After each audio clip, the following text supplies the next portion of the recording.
Finally, he got up and crept down the stairs. He took Magda's bottle from his pocket and looked for something to use to tie it. Finding a piece of string, he tied it onto the bottle. Then the boy set the bottle on a broken piece of wood and put the string across the stair. He looked at his work for a moment and climbed back up to the roof. Hansel fell asleep then, curled up close to his sister, both of them sweating lightly from the heat rising off the roof, until dawn, when the breeze cooled them, and they lay limp and free. It was still dark, but a grey sort of darkness, when the sound of glass splintering woke Hansel. He didn't stop to think, but grabbed Gretel and shook her. "Run," he whispered. "it's the Oberführer." Groggy with sleep, Gretel stood, but his terror seized her and brought her to full alertness. They looked around, and Hansel took her hand. "The roofs, we can jump." Running to gain momentum, the children jumped off the edge and landed with a hollow thud on the next roof. It hadn't been a bad jump, only a few feet. The silhouette of a man came into the doorway leading onto the roof behind them. Hansel had landed running. There must be a door, some way to get down, but the door was heavy and slumped on its hinges, blocking the stairs.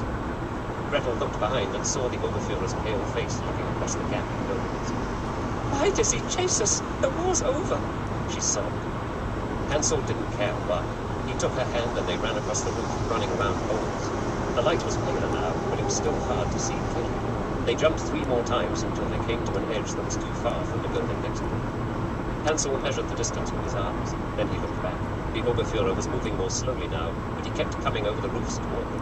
His beautiful pale face shone in the grey darkness. Gretel was close to tears. "I want Telek." "We have to jump, Gretel. He can't do it. He's too heavy. He'll catch us. We'll fall." "No, we won't." The boy stared across the gap in the buildings. He'd never jumped so far before. "That roof is all burned. We'll break through and fall. We'll die." "No, we won't." He was screaming. "Hold my hand. We'll run and jump. Quick." The Oberführer began to run when he saw they were going to jump again. Holding hands, the boy and girl ran toward the edge and simultaneously leapt into space.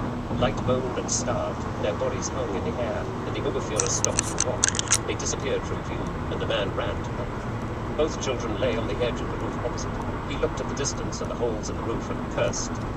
"Fucking gypsies!" Gretel was sobbing. Hansel had cut his leg where it had gone through the shingle of the burned place in the roof.